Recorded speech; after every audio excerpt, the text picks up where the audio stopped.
Adaptability എന്ന super power. മാറുന്ന ലോകത്തിൽ വിജയം നേടാനുള്ള സൂത്രവാക്യങ്ങൾ. നമുക്ക് ചുറ്റുമുള്ള ലോകം അതിവേഗം മാറിക്കൊണ്ടിരിക്കുകയാണ്. സാങ്കേതിക വിദ്യ, തൊഴിൽ മേഖലകൾ, സാമൂഹിക ബന്ധങ്ങൾ, എന്തിന് നമ്മുടെ ദൈനംദിന ജീവിത രീതികൾ പോലും മുൻപില്ലാത്ത വിധം അതിവേഗത്തിലാണ് പരിണമിക്കുന്നത്.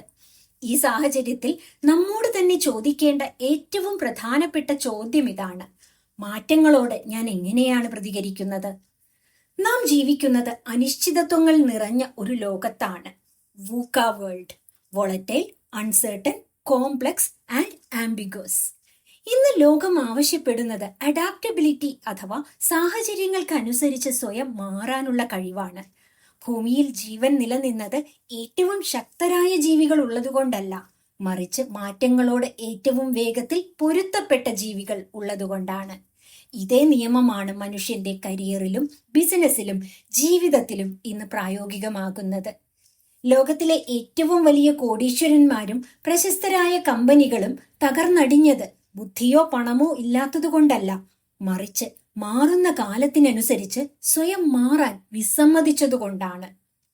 കഴിഞ്ഞ കുറെ പതിറ്റാണ്ടുകളായി നമ്മൾ വിജയത്തെ അളന്നിരുന്നത് IQ, intelligence quotient, EQ, emotional quotient എന്നിവയുടെ അടിസ്ഥാനത്തിലായിരുന്നു.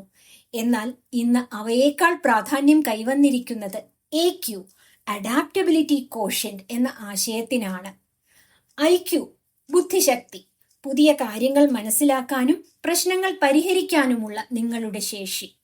EQ, വൈകാരിക ബുദ്ധി, സ്വന്തം വികാരങ്ങളെയും മറ്റുള്ളവരുടെ വികാരങ്ങളെയും മനസ്സിലാക്കാനും നിയന്ത്രിക്കാനുമുള്ള ശേഷി.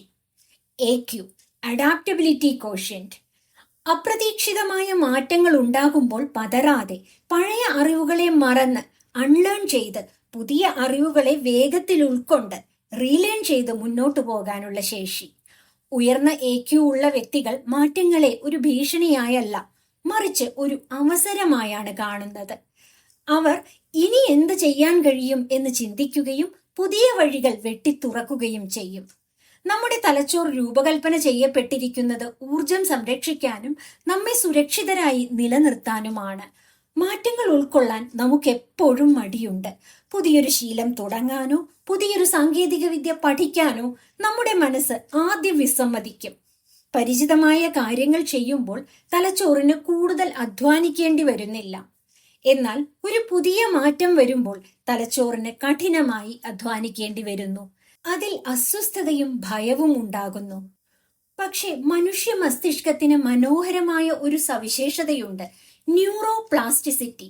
പ്രായഭേദമന്യേ ഏത് ഘട്ടത്തിലും പുതിയ കാര്യങ്ങൾ പഠിക്കാനും പുതിയ ചിന്താഗതികൾ രൂപപ്പെടുത്താനും നമ്മുടെ തലച്ചോറിന് സാധിക്കും. നമ്മൾ എത്രത്തോളം മാറ്റങ്ങളെ സ്വീകരിക്കാൻ തയ്യാറാകുന്നുവോ അത്രത്തോളം നമ്മുടെ തലച്ചോർ കൂടുതൽ ശക്തവും ചടുലവുമായി മാറും. പലപ്പോഴും പുതിയ കാര്യങ്ങൾ പഠിക്കുന്നതിനേക്കാൾ ബുദ്ധിമുട്ടാണ് നമ്മൾ വർഷങ്ങളായി മനസ്സിൽ കൊണ്ടു നടക്കുന്ന പല അറിവുകളും ശീലങ്ങളും തെറ്റാണെന്ന് മനസ്സിലാക്കി അവയെ ഉപേക്ഷിക്കുന്നത്. ഭാവിയിലെ നിരക്ഷരർ എഴുതാനും വായിക്കാനും അറിയാത്തവരല്ല, മറിച്ച് പഠിക്കാനും പഠിച്ച കാര്യങ്ങൾ മറക്കാനും അൺലേൺ, വീണ്ടും പുതിയവ പഠിക്കാനും റീലേൺ ചെയ്യാനും കഴിവില്ലാത്തവരാണ്. മാറ്റം പ്രയാസമാകാം, എന്നാൽ ഒരു മാറ്റവുമില്ലാതെ ഒരേ സ്ഥലത്തു തന്നെ നിൽക്കുന്നത് അതിനേക്കാൾ അപകടകരമാണ്. സ്വാഗതം അഡാപ്റ്റബിലിറ്റിയുടെ പുതിയ ലോകത്തിലേക്ക്. അധ്യായം 1: മാറ്റത്തോടുള്ള ഭയവും അതിനെ മറികടക്കാനുള്ള വഴികളും. ജീവിതത്തിൽ എന്തെങ്കിലും ഒരു മാറ്റം, അത് ജോലിയിലോ താമസ സ്ഥലത്തോ ബന്ധങ്ങളിലോ അല്ലെങ്കിൽ നമ്മുടെ ദൈനംദിന ശീലങ്ങളിലോ ഉണ്ടാകുമ്പോൾ നമ്മുടെ ഉള്ളിൽ ആദ്യം ഉടലെടുക്കുന്നത് അസ്വസ്ഥതയോ ഭയമോ ആണ്. നമ്മുടെ തലച്ചോർ രൂപകൽപ്പന ചെയ്യപ്പെട്ടിരിക്കുന്നത് നമ്മെ സന്തോഷിപ്പിക്കാനോ അല്ലെങ്കിൽ നമ്മെ വലിയ വിജയങ്ങളിൽ എത്തിക്കാനോ അല്ല. അതിന്റെ പ്രാഥമികമായ ലക്ഷ്യം നമ്മെ അതിജീവിക്കാൻ പഠിപ്പിക്കുക, സർവൈവൽ എന്നത് മാത്രമാണ്. ലക്ഷക്കണക്കിന് വർഷങ്ങൾ നമ്മുടെ പൂർവികർ ജീവിച്ചിരുന്നത് വന്യമൃഗങ്ങളും കടുത്ത പ്രകൃതിക്ഷോഭങ്ങളും നിറഞ്ഞ കാടുകളിലായിരുന്നു. പരിചിതമായ വഴികളിലൂടെ നടക്കുക, പരിചിതമായ ഗുഹകളിൽ വസിക്കുക, പരിചിതമായ പഴങ്ങൾ മാത്രം ഭക്ഷിക്കുക എന്നതായിരുന്നു ജീവൻ നിലനിർത്താനുള്ള ഏക മാർഗം. ഒരു പുതിയ വഴിയിലൂടെ നടക്കാൻ ശ്രമിച്ചാൽ അവിടെ വിഷപ്പാമ്പുകളോ വന്യമൃഗങ്ങളോ ഉണ്ടാകാം. ഒരു പുതിയ ഫലം കഴിച്ചാൽ അത് വിഷമായിരിക്കാം. ചുരുക്കത്തിൽ പരിചിതമായത് സുരക്ഷിതവും അപരിചിതമായത് അപകടകരവും ആയിരുന്നു. അപകടങ്ങളെ മുൻകൂട്ടി കാണാനും അപരിചിതമായ സാഹചര്യങ്ങളിൽ നിന്ന് ഓടി രക്ഷപ്പെടാനും മനുഷ്യനെ സഹായിച്ചത് അവന്റെ തലച്ചോറിലെ ഒരു പ്രത്യേക ഭാഗമാണ് അമിഗ്ദല. ഈ ഭാഗമാണ് നമ്മുടെ വികാരങ്ങളെ, പ്രത്യേകിച്ച് ഭയത്തെ നിയന്ത്രിക്കുന്നത്. വന്യമൃഗങ്ങളെ കാണുമ്പോൾ ഫൈറ്റ് ഓർ ഫ്ലൈറ്റ്, പോരാടുക അല്ലെങ്കിൽ ഓടി രക്ഷപ്പെടുക എന്ന അവസ്ഥയിലേക്ക് ശരീരത്തെ എത്തിക്കുന്നത് അമിഗ്ദലയാണ്. നമ്മുടെ തലച്ചോറിന്റെ ഘടന ഇന്നും ആ പഴയ ഗുഹാമനുഷ്യന്റേത് തന്നെയാണ്. ഓഫീസിൽ പുതിയൊരു സോഫ്റ്റ്വെയർ വരുമ്പോഴോ പുതിയൊരു മാനേജർ ചാർജ് എടുക്കുമ്പോഴോ ബിസിനസ്സിൽ പുതിയൊരു മാറ്റം വരുത്തുമ്പോഴോ നമ്മുടെ അമിഗ്ദല അതിനെ കാണുന്നത് പണ്ട് കാട്ടിൽ വന്യമൃഗത്തെ കണ്ട അതേ ഭയത്തോടെയാണ്. ഉള്ളിലുണ്ടാകുന്ന ഈ ഭയം സ്വാഭാവികമാണ് എന്ന് തിരിച്ചറിയുകയാണ് അഡാപ്റ്റബിലിറ്റിയിലേക്കുള്ള ആദ്യപടി. മാറ്റം കാണുമ്പോൾ നിങ്ങൾക്ക് ഭയം തോന്നുന്നു എങ്കിൽ അതിനർത്ഥം നിങ്ങൾക്ക് എന്തോ കുഴപ്പമുണ്ട് എന്നല്ല. പകരം നിങ്ങളുടെ തലച്ചോർ അതിന്റെ അതിജീവന ദൗത്യം കൃത്യമായി നിർവഹിക്കുന്നു എന്നാണ്. ജീവിതത്തിൽ നമ്മൾ പടുത്തുയർത്തുന്ന ഏറ്റവും വലിയ തടവറയാണ് കംഫർട്ട് സോൺ അഥവാ സുരക്ഷിത മേഖല. ചിരപരിചിതമായ ശീലങ്ങളും സാഹചര്യങ്ങളും വ്യക്തികളും മാത്രം ഉൾക്കൊള്ളുന്ന ഒരിടമാണത്. അവിടെ അപ്രതീക്ഷിതമായ വെല്ലുവിളികളോ ഭയമോ ഇല്ല. എല്ലാം മുൻകൂട്ടി പ്രവചിക്കാനാകും. നമ്മൾ കംഫർട്ട് സോണിലായിരിക്കുമ്പോൾ തലച്ചോറിന് വളരെ കുറഞ്ഞ അളവിൽ മാത്രമേ ഊർജം ചെലവഴിക്കേണ്ടി വരുന്നുള്ളൂ. അതുകൊണ്ട് തന്നെ തലച്ചോർ എപ്പോഴും നമ്മെ ഈ സോണിൽ തന്നെ നിലനിർത്താൻ ശ്രമിക്കും. നിങ്ങൾക്ക് ഒട്ടും താല്പര്യമില്ലാത്ത ഒരു ജോലിയിൽ നിങ്ങൾ വർഷങ്ങളായി തുടരുന്നു എന്ന് വിചാരിക്കുക. ആ ജോലി മാറ്റാൻ നിങ്ങൾക്ക് ആഗ്രഹമുണ്ട്. എന്നാൽ പുതിയൊരു ജോലിക്ക് പോകാൻ നിങ്ങൾക്ക് ഭയമാണ്. കാരണം നിലവിലുള്ള ജോലി മോശമാണെങ്കിലും അത് നിങ്ങൾക്ക് പരിചിതമാണ്. അവിടെ എന്ത് സംഭവിക്കും എന്ന് നിങ്ങൾക്ക് കൃത്യമായി അറിയാം. എന്നാൽ പുതിയൊരു ജോലി അനിശ്ചിതത്വം നിറഞ്ഞതാണ്. ഈ സുരക്ഷിത മേഖല താത്കാലികമായ സമാധാനം നൽകുമെങ്കിലും അത് നമ്മുടെ വളർച്ചയെ പൂർണ്ണമായും തടസ്സപ്പെടുത്തും. ജീവിതത്തിൽ വലിയ വിജയങ്ങൾ നേടണമെങ്കിൽ കംഫർട്ട് സോണിന്റെ അതിരുകൾ ഭേദിച്ച് പുറത്തു കടന്നേ മതിയാകൂ. ജീവശാസ്ത്രത്തിൽ ഹോമിയോസ്റ്റാസിസ് എന്നൊരു പദമുണ്ട്. ശരീരത്തിന്റെ ആന്തരികാവസ്ഥ എപ്പോഴും സന്തുലിതമായി നിലനിർത്താനുള്ള പ്രവണതയാണിത്. പുറത്ത് കടുത്ത ചൂടാണെങ്കിൽ ശരീരം വിയർത്ത് താപനില കുറയ്ക്കാൻ ശ്രമിക്കും. പുറത്ത് തണുപ്പാണെങ്കിൽ ശരീരം വിറച്ച് ചൂട് കൂടുതൽ ഉൽപ്പാദിപ്പിക്കും. ശരീരം എപ്പോഴും ഒരു നിശ്ചിത അവസ്ഥയിൽ തുടരാൻ ആഗ്രഹിക്കുന്നു. ഇതേ ഹോമിയോസ്റ്റാസിസ് നമ്മുടെ മാനസികാവസ്ഥയിലും പ്രവർത്തിക്കുന്നുണ്ട്. നമ്മൾ ഒരു പുതിയ ശീലം തുടങ്ങാൻ ശ്രമിക്കുമ്പോൾ, രാവിലെ 5 മണിക്ക് എഴുന്നേൽക്കാൻ തീരുമാനിക്കുമ്പോൾ നമ്മുടെ മനസ്സ് അതിനെ ശക്തമായി പ്രതിരോധിക്കും. ഇന്ന് ഉറങ്ങിക്കോ, നാളെ മുതൽ നോക്കാം. ഇത് മാനസികമായ ഹോമിയോസ്റ്റാസിസ് ആണ്. നിങ്ങളുടെ പഴയ അവസ്ഥയിലേക്ക് നിങ്ങളെ തിരികെ കൊണ്ടുപോകാൻ മനസ്സ് നടത്തുന്ന ശ്രമം. പുതിയ സാഹചര്യവുമായി ശരീരം പൊരുത്തപ്പെട്ടു കഴിഞ്ഞാൽ ആ പുതിയ അവസ്ഥ നിങ്ങളുടെ പുതിയ ഹോമിയോസ്റ്റാസിസ് ആയി മാറും. നമ്മുടെ തലച്ചോറിനെ എപ്പോൾ വേണമെങ്കിലും പുനർരൂപകൽപ്പന ചെയ്യാൻ സാധിക്കും. തലച്ചോറിലെ കോടിക്കണക്കിന് ന്യൂറോണുകൾ പരസ്പരം ബന്ധപ്പെട്ടിരിക്കുന്നത് ന്യൂറൽ പാതകൾ, ന്യൂറൽ പാത്വേസ് വഴിയാണ്. നമ്മൾ ഒരു കാര്യം ആവർത്തിച്ച് ചെയ്യുമ്പോൾ ആ പാതകൾ ശക്തമാകുന്നു. ഒരാൾ സ്ഥിരമായി ഒരു പ്രത്യേക വഴിയിലൂടെ നടന്നാൽ കുറച്ചു ദിവസങ്ങൾക്കുള്ളിൽ അവിടെ പുല്ല് നശിച്ച് ഒരു പുതിയ വഴി രൂപപ്പെടും. നമ്മുടെ തലച്ചോറിലെ ശീലങ്ങളും ചിന്തകളും ഇതുപോലെയാണ്. ഒരു പുതിയ കാര്യം പഠിക്കാൻ തുടങ്ങുമ്പോൾ തലച്ചോറിൽ പുതിയൊരു വഴി രൂപപ്പെടാൻ തുടങ്ങുന്നു. ആദ്യമൊക്കെ ആ വഴിയിലൂടെ സഞ്ചരിക്കാൻ ബുദ്ധിമുട്ടായിരിക്കും. എന്നാൽ ആവർത്തനത്തിലൂടെ ആ പുതിയ പാത ശക്തമാവുകയും പഴയ പാത ഉപയോഗിക്കാത്തതിനാൽ പതുക്കെ ഇല്ലാതാകുകയും ചെയ്യും. നിങ്ങളുടെ പ്രായം എത്രയോ ആകട്ടെ, നിങ്ങളുടെ ഭൂതകാലം എന്തുമാകട്ടെ, നിങ്ങൾക്ക് മാറാൻ സാധിക്കും. നിങ്ങളുടെ തലച്ചോറിനെ പുതിയ സാഹചര്യങ്ങൾക്ക് അനുയോജ്യമായ രീതിയിൽ മാറ്റിയെടുക്കാൻ കഴിയും. അതിനു വേണ്ടത് നിരന്തരമായ പരിശീലനവും ക്ഷമയും മാത്രമാണ്. ഒരു വലിയ മാറ്റം നമ്മുടെ ജീവിതത്തിൽ ഉണ്ടാകുമ്പോൾ നമ്മൾ കടന്നു പോകുന്ന ചില പൊതുവായ മാനസിക ഘട്ടങ്ങളുണ്ട്. ഇതിനെ ട്രാൻസിഷൻ കർവ് എന്ന് വിളിക്കുന്നു. ഇതിന് 4 ഘട്ടങ്ങളുണ്ട്. നിഷേധം, ഡിനയൽ. മാറ്റം പെട്ടെന്നുണ്ടാകുമ്പോൾ നമ്മൾ അതിനെ ഉൾക്കൊള്ളാൻ വിസമ്മതിക്കുന്നു. ഇതൊന്നും എന്നെ ബാധിക്കില്ല, ഇത് താൽക്കാലികം മാത്രമാണ്, എല്ലാം പഴയതുപോലെയാകും എന്ന് നമ്മൾ നമ്മോട് തന്നെ പറയും. യഥാർത്ഥ അവസ്ഥയെ അഭിമുഖീകരിക്കാനുള്ള ഭയം കൊണ്ടാണ് ഇങ്ങനെ സംഭവിക്കുന്നത്. പ്രതിരോധം, റെസിസ്റ്റൻസ്. മാറ്റം അനിവാര്യമാണെന്ന് മനസ്സിലാകുമ്പോൾ ഉള്ളിൽ ദേഷ്യവും നിരാശയും നിസ്സഹായതയും ഉണ്ടാകുന്നു. നമ്മൾ സാഹചര്യങ്ങളെയും മറ്റുള്ളവരെയും കുറ്റപ്പെടുത്താൻ തുടങ്ങും. കൂടുതൽ മാനസിക സമ്മർദ്ദം, സ്ട്രെസ് അനുഭവപ്പെടുന്നു. പരീക്ഷണം, എക്സ്പ്ലോറേഷൻ. പതുക്കെ നമ്മൾ യാഥാർത്ഥ്യവുമായി പൊരുത്തപ്പെടാൻ തുടങ്ങുന്നു. പഴയ അവസ്ഥയിലേക്ക് ഇനി മടക്കമില്ലെന്ന് മനസ്സിലാക്കി പുതിയ സാഹചര്യത്തിൽ എന്ത് ചെയ്യാൻ കഴിയും എന്ന് ചിന്തിക്കാൻ തുടങ്ങുന്നു. പുതിയ വഴികൾ പരീക്ഷിക്കാനും പുതിയ കാര്യങ്ങൾ പഠിക്കാനും തയ്യാറാകുന്ന ഒരു ഘട്ടമാണിത്. സ്വീകാര്യത, ആക്സെപ്റ്റൻസ്. നമ്മൾ ആ മാറ്റത്തെ പൂർണ്ണമായി ഉൾക്കൊള്ളുന്നു. പുതിയ സാഹചര്യം നമ്മുടെ ജീവിതത്തിന്റെ ഭാഗമായി മാറുന്നു. ഈ മാറ്റം തന്നെ കൂടുതൽ ശക്തനാക്കി എന്ന് നമ്മൾ തിരിച്ചറിയുന്നു. ഭയത്തെ മറികടന്ന് എങ്ങനെ നമുക്ക് സാഹചര്യങ്ങൾക്കനുസരിച്ച് മാറാൻ കഴിയും? ഇതിന് 4 പ്രായോഗിക തന്ത്രങ്ങളുണ്ട്. ചിന്താഗതി മാറ്റുക, ഭീഷണിയെ അവസരമാക്കുക, റീഫ്രെയിമിംഗ്. ഈ മാറ്റത്തിലൂടെ എനിക്ക് എന്ത് പുതിയ കാര്യമാണ് പഠിക്കാൻ കഴിയുക, അല്ലെങ്കിൽ ഇതിൽ ഒളിഞ്ഞിരിക്കുന്ന അവസരം എന്താണ് എന്ന് ചോദിക്കുക. കൊറോണ പാൻഡമിക് വന്നപ്പോൾ പല ബിസിനസ്സുകളും തകർന്നുപോയി. എന്നാൽ അഡാപ്റ്റബിലിറ്റി ഉള്ളവർ കൂടുതൽ വളർച്ച നേടി. പ്രശ്നങ്ങളിലല്ല, സാധ്യതകളിലാണ് നമ്മുടെ ശ്രദ്ധ പതിയേണ്ടത്. ചെറിയ ചുവടുകൾ വയ്ക്കുക, മൈക്രോ സ്റ്റെപ്സ്. പെട്ടെന്ന് വലിയൊരു മാറ്റം വരുത്താൻ ശ്രമിച്ചാൽ തലച്ചോർ അതിനെ ശക്തമായി പ്രതിരോധിക്കും. അതുകൊണ്ട് മാറ്റങ്ങളെ ചെറിയ ചെറിയ ഭാഗങ്ങളായി വിഭജിക്കുക. വായനാശീലം ഇല്ലാത്ത ഒരാൾ പെട്ടെന്ന് ഒരു ദിവസം കൊണ്ട് ഒരു പുസ്തകം മുഴുവൻ വായിച്ചു തീർക്കാൻ ശ്രമിക്കരുത്. പകരം ദിവസവും 2 പേജ് മാത്രം വായിക്കുക. ഇത് തലച്ചോറിൽ ഭയം ഉണ്ടാക്കില്ല. പതുക്കെ അതൊരു ശീലമായി മാറുകയും ചെയ്യും.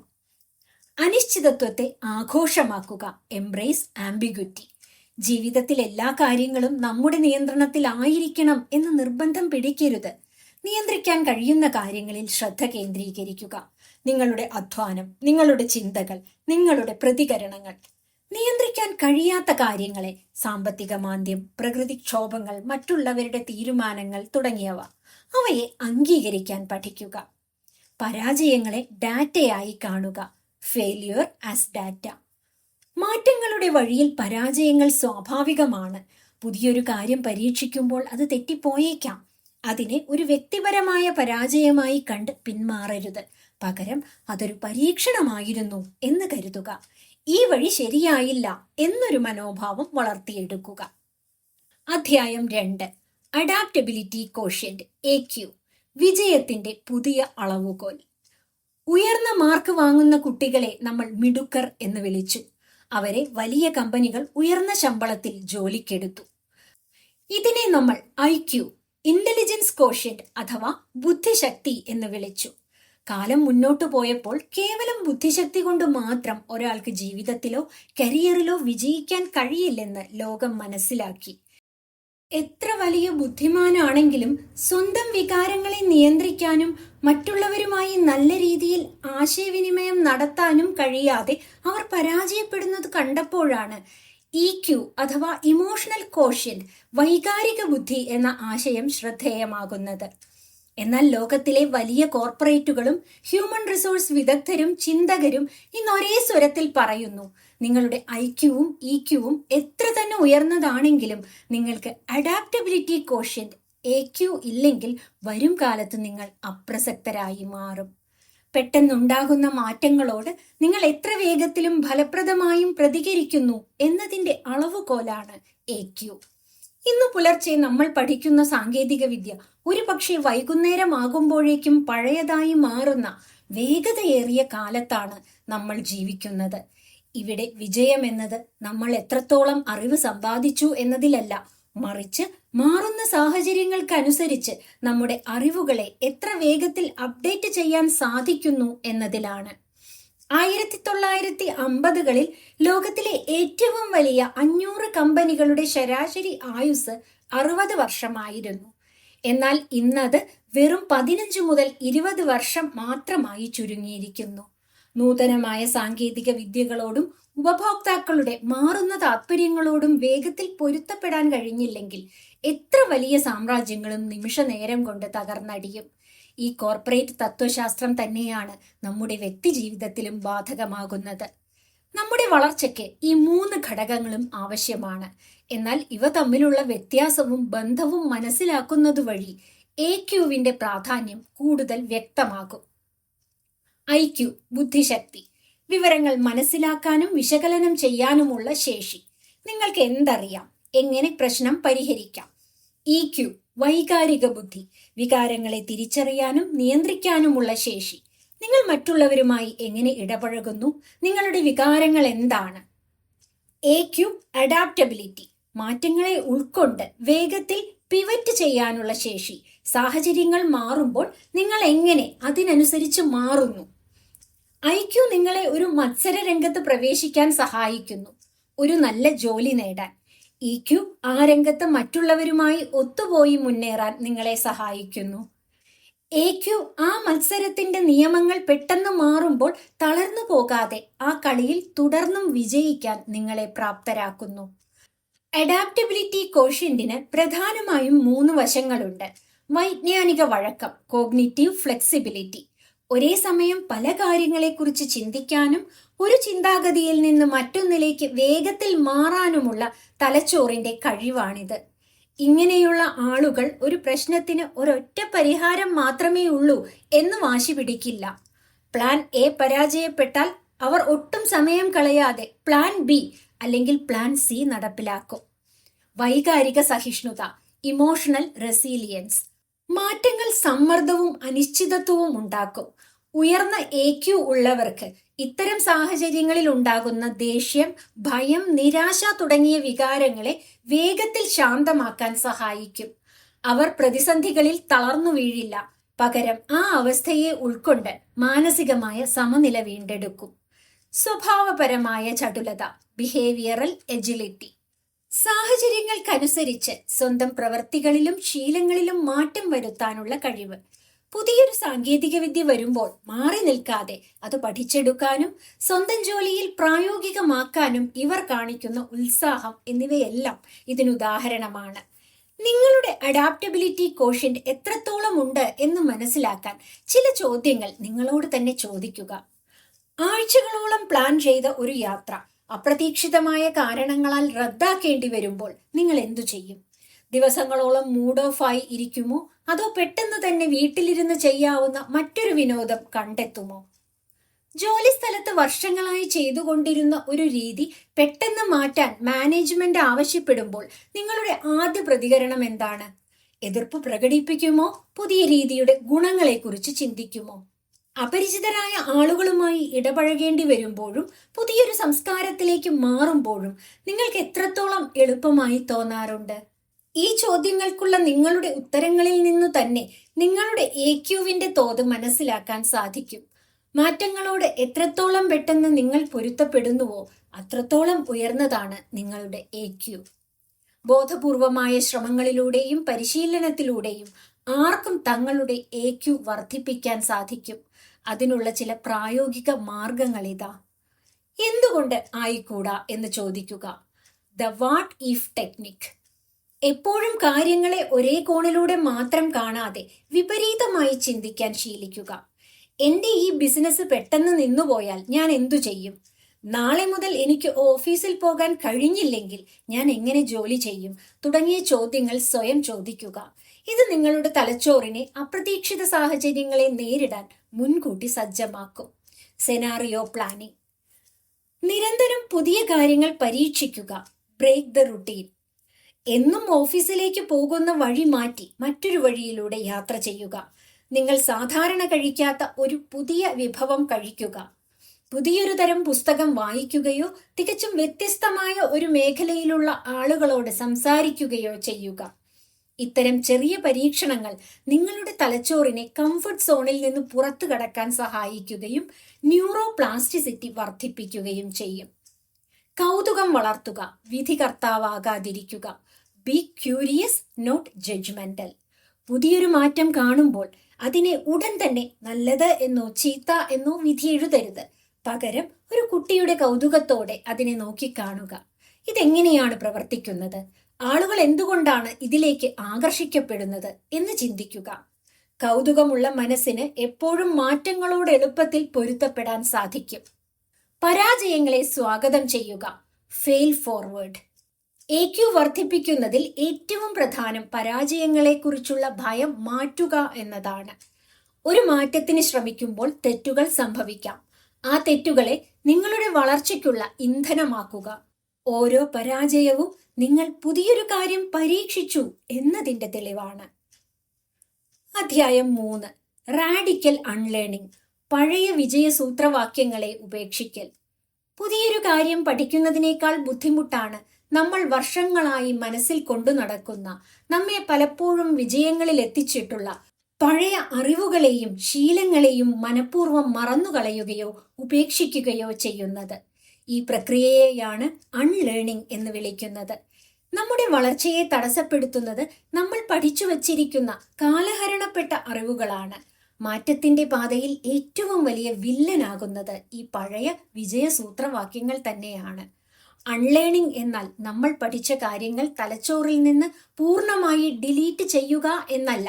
പകരം നമ്മൾ വിശ്വസിച്ചിരുന്ന ഒരു കാര്യം, നമ്മൾ ചെയ്തു പോന്നിരുന്ന ഒരു രീതി, ഇവയെല്ലാം ഇന്നത്തെ സാഹചര്യത്തിൽ തെറ്റാണെന്നോ അല്ലെങ്കിൽ അപ്രസക്തമാണെന്നോ തിരിച്ചറിഞ്ഞ് ഉപേക്ഷിക്കുക എന്നതാണ്. തലച്ചോറിനെ ഒരു ഹാർഡ് ഡിസ്കായി സങ്കല്പിക്കുക. അതിൽ പഴയ ഫയലുകളും കാലഹരണപ്പെട്ട സോഫ്റ്റ്വെയറുകളും നിറഞ്ഞിരിക്കുകയാണെങ്കിൽ പുതിയൊരു ആപ്ലിക്കേഷൻ ഇൻസ്റ്റാൾ ചെയ്യാൻ സ്പേസ് ഉണ്ടാകില്ല. പുതിയത് വരണമെങ്കിൽ പഴയതിൽ ചിലത് ഡിലീറ്റ് ചെയ്തേ മതിയാകൂ. പുതിയൊരു ചിന്താഗതി നമ്മുടെ മനസ്സിലേക്ക് കടന്നു വരണമെങ്കിൽ അവിടെയുള്ള പഴയ ശാഠ്യങ്ങളെയും ഈഗോയെയും നമ്മൾ പുറന്തള്ളേണ്ടതുണ്ട്. എന്തുകൊണ്ടാണ് അൺലേണിംഗ് ഇത്ര ബുദ്ധിമുട്ടാകുന്നത്? ഇതിനു പിന്നിൽ കോമ്പിറ്റൻസി ട്രാപ്പ് അഥവാ വിജയത്തിന്റെ കെണി എന്നൊരു മനഃശാസ്ത്രപരമായ പ്രതിഭാസമുണ്ട്. നമ്മളൊരു പ്രത്യേക രീതിയിൽ ജോലി ചെയ്ത് വലിയ വിജയം നേടിയ ഒരാളാണെന്ന് വിചാരിക്കുക. നമ്മുടെ മനസ്സ് പറയും, ഇതേ രീതിയാണ് എന്നെ ഈ നിലയിൽ എത്തിച്ചത്, അതുകൊണ്ട് ഇതാണ് ലോകത്തിലെ ഏറ്റവും മികച്ച വഴി. ഈ ചിന്ത നമ്മെ ഒരു തടവറയിലാക്കും. ഭൂതകാലത്തിലെ വിജയം ഭാവിയിലെ വിജയത്തിന് ഗ്യാരണ്ടി നൽകുന്നില്ല എന്ന യാഥാർത്ഥ്യം നമ്മൾ മറന്നുപോകുന്നു. അൺലേൺ ചെയ്യുക എന്നത് പെട്ടെന്ന് ഒരു ദിവസം കൊണ്ട് നടക്കുന്ന കാര്യമല്ല. അതിന് ബോധപൂർവമായ 3 ഘട്ടങ്ങളിലൂടെ കടന്നു പോകണം. ആദ്യത്തെ ഘട്ടം തിരിച്ചറിവ് അഥവാ അക്നോളജ്. നിങ്ങൾ ചെയ്യുന്ന ഒരു രീതി അല്ലെങ്കിൽ നിങ്ങളുടെ ഒരു വിശ്വാസം ഇന്നത്തെ കാലത്തിന് അനുയോജ്യമല്ല എന്ന് ആദ്യം സമ്മതിക്കുക. ഇത് നിങ്ങളുടെ ഈഗോയ്ക്ക് വലിയൊരു പരിക്കേൽപ്പിക്കും. എനിക്ക് തെറ്റുപറ്റി എന്ന് സമ്മതിക്കാൻ വലിയ ധൈര്യം വേണം. ആ ധൈര്യമാണ് അൺലേണിംഗിന്റെ ആദ്യപടി. രണ്ടാമത്തെ ഘട്ടം വിട്ടുനിൽക്കൽ, റെഫ്രെയിൻ ആൻഡ് ബ്രേക്ക് ദ ഹാബിറ്റ്. പഴയ ശീലങ്ങളിലേക്ക് മനസ്സ് വീണ്ടും ഓടിയെത്തുമ്പോൾ അതിനെ ബോധപൂർവം തടയുക. ഓഫീസിൽ ഒരു പ്രശ്നം വരുമ്പോൾ എപ്പോഴും നിങ്ങൾ ചെയ്യുന്ന പരമ്പരാഗത രീതിയിൽ പ്രതികരിക്കാതെ ഇത് പരിഹരിക്കാൻ പുതിയ എന്തെങ്കിലും വഴിയുണ്ടോ എന്ന് ചിന്തിച്ച് പഴയ പ്രവൃത്തിയെ തടയുക. മൂന്നാമത്തെ ഘട്ടം പുതിയ പാത നിർമ്മിക്കുക, റീലേൺ. പഴയ രീതി ഉപേക്ഷിച്ചതിന് ശേഷം ആ സ്ഥാനത്തേക്ക് പുതിയൊരു അറിവിനെയോ ശീലത്തെയോ പ്രതിഷ്ഠിക്കുക. പുതിയ സാങ്കേതിക വിദ്യകളോ ചിന്താഗതികളോ പഠിച്ചെടുക്കാൻ മനസ്സിനെ പാകപ്പെടുത്തുക. നമ്മൾ അൺലേൺ ചെയ്യേണ്ട 3 പ്രധാന കാര്യങ്ങൾ. എനിക്കെല്ലാം അറിയാം എന്ന മനോഭാവം. എപ്പോഴും ഒരു വിദ്യാർത്ഥിയുടെ മനസ്സ്, ബിഗിനേഴ്സ് മൈൻഡ് സൂക്ഷിക്കുക. ഒന്നും അറിയാത്ത ഒരു കുട്ടിയുടെ കൗതുകത്തോടെ കാര്യങ്ങളെ സമീപിക്കുമ്പോൾ മാത്രമേ നമുക്ക് പുതിയ കാര്യങ്ങൾ ഉൾക്കൊള്ളാൻ കഴിയൂ. പദവികളും മുൻകാല അനുഭവങ്ങളും. ഞാൻ ഈ മേഖലയിൽ 20 വർഷത്തെ പരിചയമുള്ള ആളാണ് എന്ന ചിന്ത പലപ്പോഴും പുതിയ അറിവുകളെ തടയും. ചിലപ്പോൾ ഇന്നലെ കോളേജ് കഴിഞ്ഞിറങ്ങിയ ഒരു ചെറുപ്പക്കാരനായിരിക്കും ആ മേഖലയിലെ ഏറ്റവും പുതിയ ട്രെൻഡ് അറിയുന്നത്. നിങ്ങളുടെ അനുഭവ സമ്പത്തിനെ ബഹുമാനിക്കുക. എന്നാൽ അത് പുതിയത് പഠിക്കുന്നതിന് തടസ്സമാകാൻ അനുവദിക്കരുത്. തെറ്റുകളെക്കുറിച്ചുള്ള ഭയം. തെറ്റുകൾ സംഭവിക്കുന്നത് മോശം കാര്യമാണെന്ന ധാരണ നമ്മൾ സ്കൂൾ കാലഘട്ടം മുതൽ പഠിച്ചു വെച്ചിട്ടുണ്ട്. ഇത് നമ്മെ പുതിയ പരീക്ഷണങ്ങളിൽ നിന്ന് പിന്തിരിപ്പിക്കും. ഈ ചിന്തയെ അൺലേൺ ചെയ്യണം. തെറ്റുകൾ പരാജയമല്ല, മറിച്ച് വളർച്ചയുടെ പടവുകളാണ്. അധ്യായം 4. മാനസിക വഴക്കം. പ്രതിസന്ധികളിൽ തളരാത്ത മനസ്സ് വളർത്തിയെടുക്കാം. ജീവിതത്തിൽ നമ്മൾ വിചാരിക്കാത്ത തരത്തിലുള്ള തിരിച്ചടികളോ അപ്രതീക്ഷിത മാറ്റങ്ങളോ ഉണ്ടാകുമ്പോൾ നമ്മുടെ മനസ്സ് എങ്ങനെ പ്രതികരിക്കുന്നു എന്നത് വളരെ പ്രധാനമാണ്. ഇവിടെയാണ് മാനസിക വഴക്കം അഥവാ സൈക്കോളജിക്കൽ അജിലിറ്റി എന്ന ആശയത്തിന്റെ പ്രസക്തി. നമ്മുടെ ഉള്ളിലുണ്ടാകുന്ന നെഗറ്റീവ് ചിന്തകളെയും വികാരങ്ങളെയും ഭയം, ഉത്കണ്ഠ, ദേഷ്യം, സങ്കടം തുടങ്ങിയവ അവയെ അടിച്ചമർത്തുകയോ അവയിൽ പൂർണ്ണമായി മുങ്ങിപ്പോകുകയോ ചെയ്യാതെ അവയെ കൃത്യമായി മനസ്സിലാക്കി നമ്മുടെ ജീവിത ലക്ഷ്യങ്ങൾക്കനുസൃതമായി മുന്നോട്ടു പോകാനുള്ള കഴിവാണിത്. മാനസിക വഴക്കമുള്ള ആളുകൾക്ക് നെഗറ്റീവ് വികാരങ്ങൾ ഉണ്ടാകാറില്ല എന്നിതിനർത്ഥമില്ല. അവർക്കും സങ്കടവും ദേഷ്യവും ഒക്കെ ഉണ്ടാകും. എന്നാൽ അവർ ആ വികാരങ്ങളുടെ അടിമകളായി മാറില്ല. ഓഫീസിൽ വെച്ച് മാനേജർ നിങ്ങളെ എല്ലാവരുടെയും മുന്നിൽ വെച്ച് കഠിനമായി ശകാരിച്ചു എന്ന് വിചാരിക്കുക. നിങ്ങൾക്ക് വഴക്കമില്ലാത്ത മനസ്സ്, റിജിഡ് മൈൻഡ് ആണെങ്കിൽ ഒന്നുകിൽ മാനേജരോട് തിരിച്ചു കയർക്കും, അല്ലെങ്കിൽ ഞാൻ ഒന്നിനും കൊള്ളാത്തവനാണ് എന്ന് ചിന്തിച്ച് ദിവസങ്ങളോളം വിഷാദത്തിലാകും. എന്നാൽ നിങ്ങളുടേത് വഴക്കമുള്ള മനസ്സ്, അജൈൽ മൈൻഡ് ആണെങ്കിലോ ഉള്ളിലുണ്ടായ ദേഷ്യത്തെയും സങ്കടത്തെയും തിരിച്ചറിയും. അതിനുശേഷം സ്വയം ചോദിക്കും, ഈ സാഹചര്യത്തിൽ എനിക്ക് ഏറ്റവും മികച്ച രീതിയിൽ എങ്ങനെ പ്രതികരിക്കാം? ഇതിൽ ഞാൻ തിരുത്തേണ്ട എന്തെങ്കിലും കാര്യമുണ്ടോ? നമ്മുടെ മൈൻഡ് സെറ്റ് ഫിക്സഡ് ആണെങ്കിൽ മാറ്റങ്ങൾ വരുമ്പോൾ പെട്ടെന്ന് തളർന്നു പോകും. എന്നാൽ ഗ്രോത്ത് മൈൻഡ് സെറ്റ് ഉള്ളവർ ഏത് പുതിയ സാഹചര്യത്തെയും തങ്ങളുടെ കഴിവ് വർദ്ധിപ്പിക്കാനുള്ള ഒരു പരീക്ഷണശാലയായാണ് കാണുന്നത്.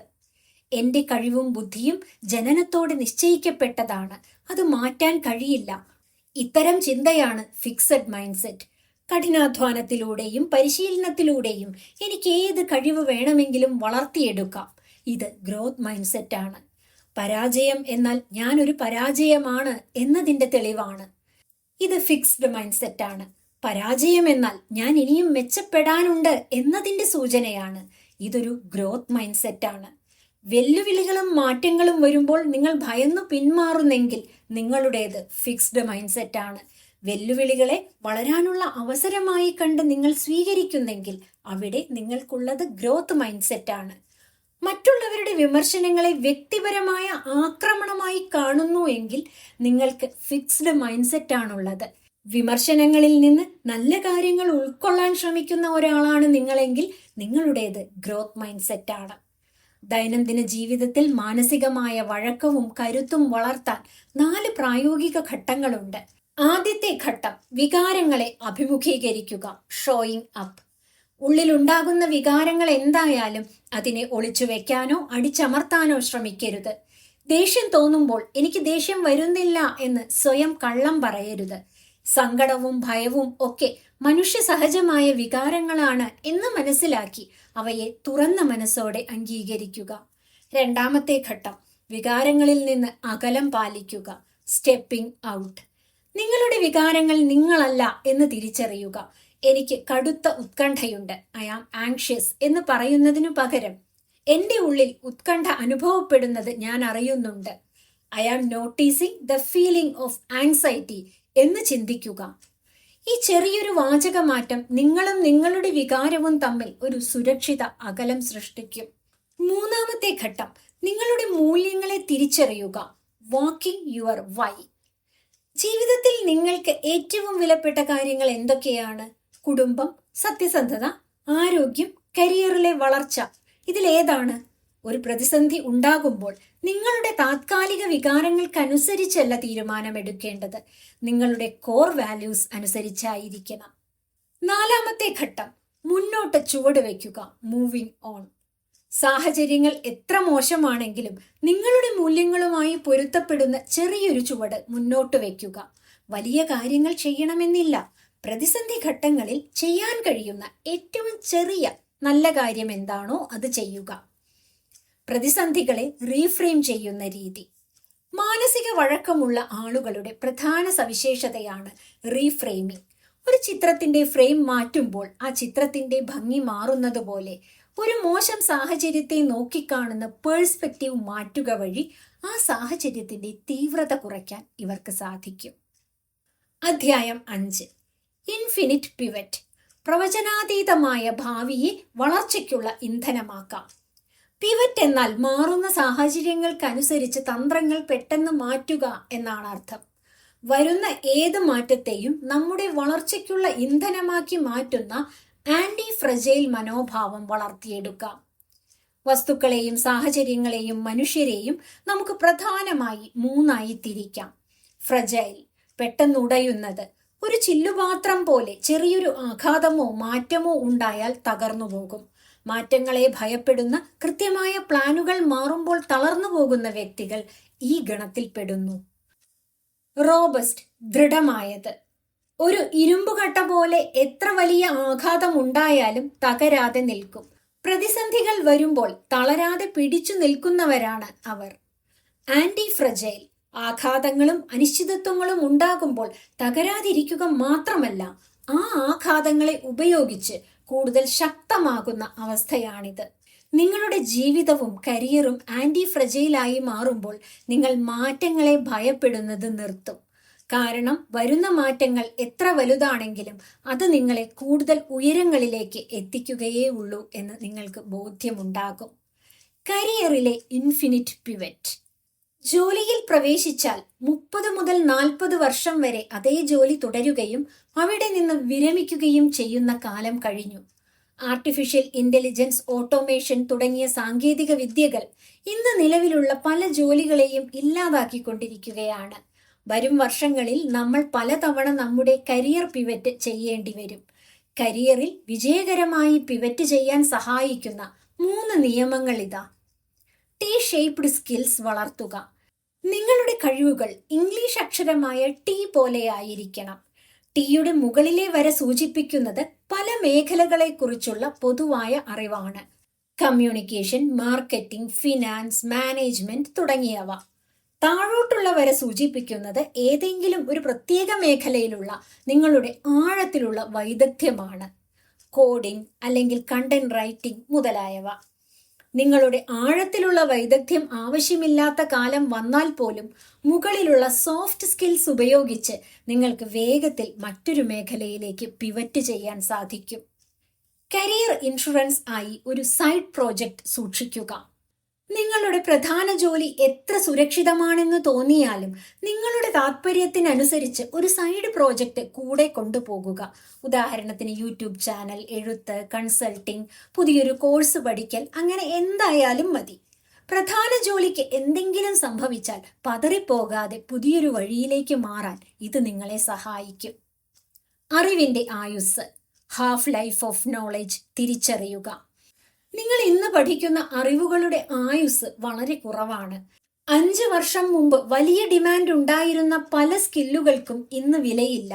അതുകൊണ്ട് നിരന്തരം സ്വയം അപ്ഗ്രേഡ് ചെയ്തുകൊണ്ടിരിക്കുക എന്നത് നിങ്ങളുടെ ശീലമാക്കുക. നിങ്ങൾ കുടുംബനാഥനോ കമ്പനിയുടെ മാനേജരോ ബിസിനസ് ഉടമയോ ആകട്ടെ, നിങ്ങൾക്ക് ചുറ്റുമുള്ളവരെ നയിക്കാൻ ഇന്ന് അഡാപ്റ്റീവ് ലീഡർഷിപ്പ് ആവശ്യമാണ്. ഒരു അഡാപ്റ്റീവ് ലീഡർ എപ്പോഴും പരീക്ഷണങ്ങൾക്ക് അനുവാദം നൽകുന്നു. തന്റെ ടീമിലുള്ളവർ പുതിയ കാര്യങ്ങൾ പരീക്ഷിക്കുമ്പോൾ തെറ്റുകൾ സംഭവിച്ചാൽ അവരെ ശിക്ഷിക്കാറില്ല. പരീക്ഷണങ്ങളില്ലാതെ പുതിയ കണ്ടുപിടുത്തങ്ങൾ ഉണ്ടാകില്ല എന്നവർക്കറിയാം. അധികാരം വികേന്ദ്രീകരിക്കുന്നു.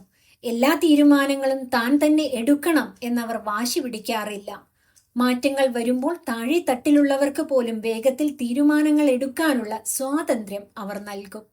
സുതാര്യത പുലർത്തുന്നു. പ്രതിസന്ധി ഘട്ടങ്ങളിൽ യാഥാർത്ഥ്യം എന്താണെന്ന് ഒളിച്ചു വെക്കാതെ തന്റെ ടീമിനോട് തുറന്നു പറയുകയും അവരെ ഒന്നിച്ചു നിർത്തി പരിഹാരം കണ്ടെത്തുകയും ചെയ്യും. മാറ്റങ്ങളെ ഭീഷണിയായല്ല, നമ്മുടെ ഏറ്റവും മികച്ച പതിപ്പിനെ പുറത്തെടുക്കാനുള്ള അവസരമായാണ് കാണേണ്ടത്.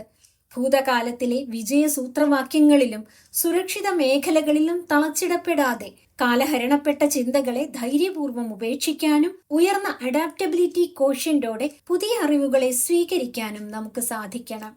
മാറ്റം നിങ്ങളെ തകർക്കാൻ വരുന്ന ശത്രുവല്ല, നിങ്ങളുടെ ബെസ്റ്റ് വേർഷൻ പുറത്തെടുക്കാൻ പ്രകൃതി ഒരുക്കുന്ന വേദിയാണ്. ഇതുപോലുള്ള വീഡിയോകൾക്കായി ഈ ചാനൽ സബ്സ്ക്രൈബ് ചെയ്യുമല്ലോ. നന്ദി.